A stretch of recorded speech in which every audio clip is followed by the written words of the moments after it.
France എന്തൊക്കെയാണ് വിശേഷം? എല്ലാവരും സുഖമായിരിക്കുന്നോ? അപ്പോൾ ഇന്ന് കുറച്ച് ഞായറാഴ്ച കാഴ്ചകളാണ്. അപ്പോൾ ഞായറാഴ്ചയിലെ ഏറ്റവും സന്തോഷം നൽകിയ കാഴ്ചയാണിത്. അതുകൊണ്ടാണ് ഞാൻ ഫസ്റ്റ് തന്നെ ഇതിൻ്റെ ക്ലിപ്പ് ആഡ് ചെയ്തത്. ഇപ്പോൾ രാവിലെ ഞങ്ങൾ കടലക്കറിയും നൂൽപുട്ടും കഴിച്ചു കഴിഞ്ഞതിന് ശേഷം കുറച്ച് മീൻ കിട്ടി. ഇത് പുയ്യാപ്പിളക്കോര എന്നാണ് ഇവിടെ പറയുക. അപ്പോൾ ക്ലീൻ ചെയ്ത് കിട്ടിയതുകൊണ്ട് ഭാഗ്യം, നല്ല പണിയാണിത് നന്നാക്കി എടുക്കാൻ. അപ്പോൾ കുറച്ച് മുളകിട്ട് വെച്ചു, പിന്നെ കുറച്ചെടുത്ത് വറക്കാമെന്ന് വിചാരിച്ചു. അങ്ങനെ വറക്കാനും മാറ്റി വെച്ചു. പിന്നെ കുറച്ച് പപ്പടം കാച്ചി പയറുപ്പേരി ഉണ്ടാക്കി, പിന്നെ കുറച്ച് ചമ്മന്തി ഉണ്ടാക്കി. അപ്പോൾ ഞാൻ വിചാരിച്ചു ഇന്ന് നമുക്കൊരു പൊതിച്ചോറ് കെട്ടാന്ന്. അങ്ങനെ പൊതിച്ചോറ് കെട്ടി അതിലേക്ക് കുറച്ച് മുട്ട പൊരിച്ചതും അച്ചാറും എല്ലാം സെറ്റാക്കി. അടിപൊളി പൊതിച്ചോറാണ് ഇന്ന് കഴിച്ചത്. നല്ല ടേസ്റ്റായിരുന്നു.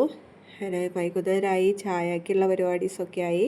നല്ല പാൽച്ചായയൊക്കെ ഉണ്ടാക്കി. പിന്നെ മോന് കുറച്ച് ഹോർലിക്സ് ഉണ്ടാക്കി. അങ്ങനെയെല്ലാം സെറ്റാക്കി. ഏട്ടന് പുറത്തുനിന്ന് ബട്ടർ ബന്നും കല്ലുമ്മക്കായ നിറച്ചതുമായി തന്നു. ബട്ടർ ബൻ എനിക്ക് അത്ര ഇഷ്ടമായില്ല, കുറച്ച് മധുരം കൂടുതലായിരുന്നു. കല്ലുമ്മക്കായ നിറച്ചത് അടിപൊളിയായിരുന്നു. അങ്ങനെ ഞങ്ങൾ വൈകുന്നേരം ചായയൊക്കെ കുടിച്ചു. പതുക്കെ പുറത്തേക്കൊക്കെ ഇറങ്ങി. ഇത് ഇന്നലെ ചീര നടാൻ വേണ്ടിയിട്ട് കൊത്തിയിട്ട സ്ഥലമാണ്. അപ്പോൾ അവിടെ കുറച്ച് ചവലയൊക്കെ കൂട്ടി കത്തിച്ചിടാമെന്ന് വിചാരിച്ചു.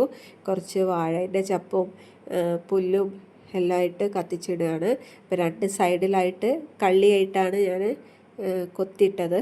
അപ്പോൾ അതിൻ്റെ മുകളിൽ കുറച്ച് ചവലയെല്ലാം കൂടെ എടുത്ത് കത്തിച്ച് ഇടാണ്. നല്ലതാണ് എന്നാണ് പറയുന്നത്. ഇത് പണ്ട് തൊട്ടേ എല്ലാവരും ചെയ്യുന്നൊരു കാര്യമാണ്. അച്ഛനും അമ്മയൊക്കെ ചെയ്ത് കണ്ടിട്ടുണ്ട്.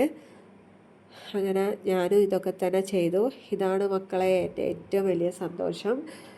നീളത്തിലുള്ള പയർ ഇത് ആദ്യമായിട്ടാണ് ഇക്കൊല്ലം ഉണ്ടായത്. ഇപ്പം എൻ്റെ മുട്ടിനെക്കാട്ടും വലിയ പയറാണിത്.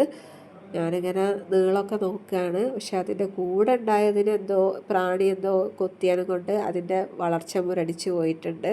എന്നാലും സാരമല്ല, കിട്ടിയല്ലോ, സന്തോഷമായി. പിന്നെ എൻ്റെ ഇഞ്ചിയൊക്കെ തീർന്നിരുന്നു. അപ്പോൾ ഇഞ്ചി തീർന്നുകൊണ്ട് ഇഞ്ചി കുഴിച്ചെടുക്കാമെന്ന് വിചാരിച്ചു. അപ്പോൾ അതിലൊരു തവളക്കുട്ടി ഉണ്ടായിരുന്നു. അപ്പോൾ അതിനെ മാറ്റി ഞാൻ ഇഞ്ചി കുഴിച്ചെടുത്തു. അങ്ങനെ ഒരു 3-4 ദിവസത്തേക്ക് ഇതുപോലെ കുഴിച്ചെടുക്കലാണ് പതിവ്. നമ്മൾ ഷോപ്പിൽ നിന്നൊക്കെ വാങ്ങുമ്പോൾ പെട്ടെന്ന് ഉണങ്ങിപ്പോകും. അപ്പോൾ ഇതുപോലെ ഇങ്ങനെ ഒരു ഗ്രോ ബാഗിലൊക്കെ കുഴിച്ചിട്ടാൽ നല്ലതാണ്. എനിക്ക് കുറേ ഉണ്ട് ഇഞ്ചി, പല ബാഗിലായിട്ട്, ഗ്രോ ബാഗിലും ചാക്കിലൊക്കെ ആയിട്ട് ഇതുപോലെ ഇഞ്ചി ഞാൻ കുഴിച്ചിട്ടിട്ടുണ്ട്. അപ്പോൾ അതിൽ നിന്ന് ഇങ്ങനെ കുറേശ്ശെ എടുത്തിട്ടാണ് ആവശ്യത്തിന് എടുക്കുകയാണ് ചെയ്യൽ. അപ്പോൾ ഇതൊക്കെയാണ് ഇന്നത്തെ എൻ്റെ വിശേഷങ്ങൾ. ഇഷ്ടപ്പെട്ടാൽ ഒന്ന് ലൈക്ക് ചെയ്ത് സപ്പോർട്ട് ചെയ്യണേ.